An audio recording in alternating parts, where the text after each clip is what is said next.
और सारे संगठनों को इस बिल के अंतर्गत वैधानिक मान्यता प्रदान की गई है।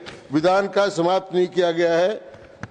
मानव निर्मित आपदाओं को भी मैं स्पष्ट करना चाहता हूं। ये आपदा का अर्थ इसमें स्पष्ट किया गया है कि कानून व्यवस्था की जो स्थिति हो, और उन सब को हम दैवीय आपदाओं में उसमें नहीं मानते। उसको ठीक करने का तो काम है, वो कर रहे हैं। जैसे छत्तीसगढ़ में नक्सलवाद का काम चल रहा है, वो दैवीय आपदा तो नहीं है, वो मानव निर्मित आपदा है। पर उस आपदा को ठीक करने का वही नाम ले रहा हूं साहब। जिस प्रकार मैंने अमित शाह जी का नाम बदलकर अमित शाह कर दिया, तो उन्होंने नक्सलवाद के बारे में भी कहा कि 2026 तक इसका सफाया होगा और ये बचेगा नहीं, वो आपदा भी समाप्त हो जाएगी, तो वो भी फिर अमित नाम हो जाएगा। तो वो सारा काम हो रहा है। और जो चिंताएं हैं, सशक्त और अधिक समन्वित अधिकार इस बिल के अंतर्गत दिए गए हैं, विकेंद्रीकरण किया गया है और राज्यों को और अधिक अधिकार दिए गए हैं, राज्यों को और अधिक सहायता का प्रावधान किया गया है।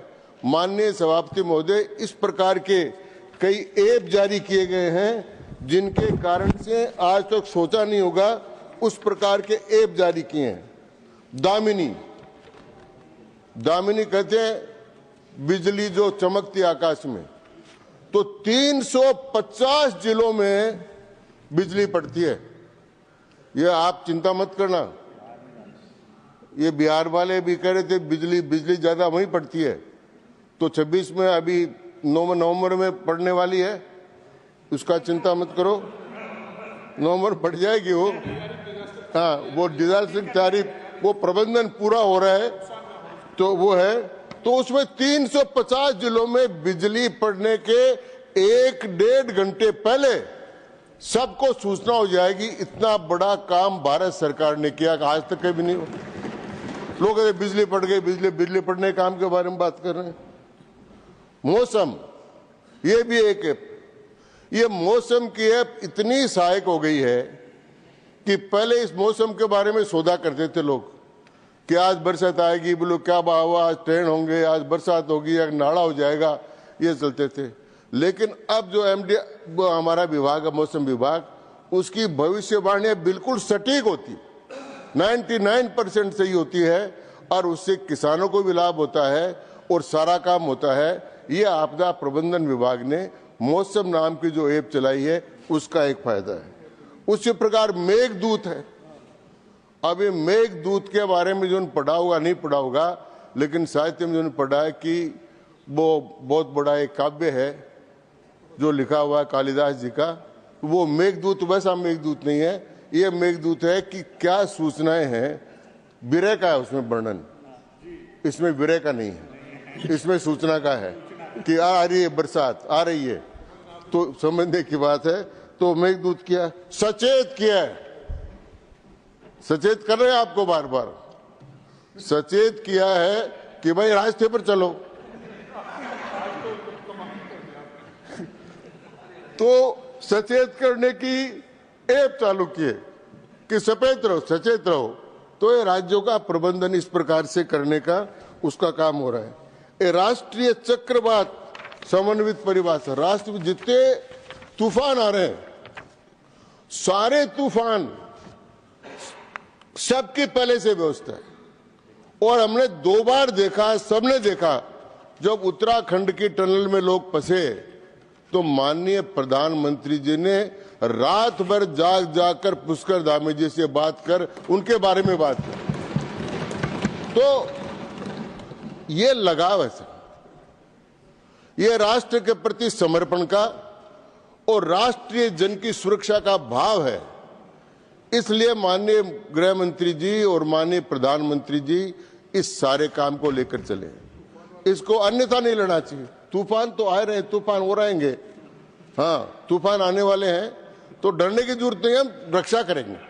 संरक्षण करने वाले हैं, जिनको बचना हो छाया में आ जाए तो तूफान ठीक है, उससे बच जाएंगे।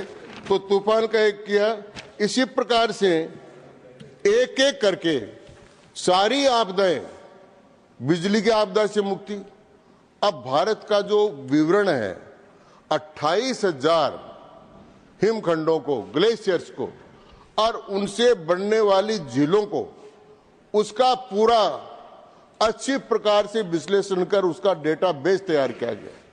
सूखे राज्य 28% हमारे राज्यों की, हमारी जो कृषि भूमि है वो बार बार सूखे से ग्रसित होती रहती है, उनका अलग से करके उनका काम बनाया गया। हमारे तटीय जो राज्य हैं समुद्री सीमा में जुड़े हुए, उनको करके उनके लिए विशेष रूप से चक्रवात से बचने के लिए क्या क्या कर सकते हैं, उसके लिए 3 बड़े काम किए गए हैं। चक्रवात से बचने के लिए पहले लोग जो आते थे पहले चेतावनी देते थे, उठाकर स्कूलों में लाकर रख देते, खाने पीने की व्यवस्था नहीं होती थी। अब उसके आश्रय स्थल जहां परमानेंट आते हैं, उनके आश्रय स्थल भारत सरकार ने बनाए हैं और 1 लाख से अधिक स्वयंसेवक इसके लिए तैयार करके ट्रेनिंग की है और 540 से ज्यादा पुलिस अफसरों को भी इसके लिए प्रशिक्षित किया गया है। यह भारत सरकार के द्वारा किया गया। उसी प्रकार जहां भू संकलन होता है तो भू संकलन के लिए काम करने का भी काम किया, उसका भी छाटा कहां कहां होता है। केरल के वायनाड का भी उदाहरण आया था और सब उदाहरण है, उन सब में करके वो किया गया है। पर्वतीय क्षेत्र का किया गया है। तो भारत ऐसी विविधतापूर्ण स्थिति है कि पर्वतीय क्षेत्र का भी, रेगिस्तानी क्षेत्र का भी, तटीय क्षेत्र का भी, भू संकलन वाले क्षेत्र का भी और हिमखंड और हिम शिखरों वाले क्षेत्र का भी, इन सब का समन्वित विकास करके इस प्रकार का ये काम भारत सरकार कर रही है। इसमें जो प्रावधान है, पहले प्रावधान है इनका देने का, तो वो सारे काम कर रहे हैं। तो मैं सभापति महोदय, आपने घंटी बजाई है, बजाई दी, तो मैं एक निवेदन करना चाहूंगा कि इस बिल को उस वैधानिक क्रांति के संदर्भ में देखिए जो इस 11 साल के मोदी युग में हुए हैं। उन सारे कानूनों को हमने साफ कर दिया जो गुलामी के कानून थे, वो सारे कानून लागू हो गए जो भारत की आजादी के कानून है।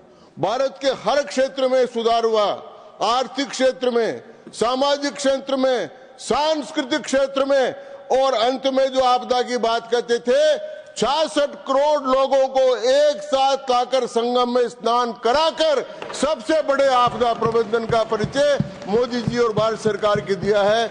इन्हीं शब्दों के साथ मैं ये कहकर कि माननीय अमित शाह जी, जितने कानून आप पहले लेकर आए वो भी अमिट छाप हो गए हैं और ये कानून भी अमिट छाप है।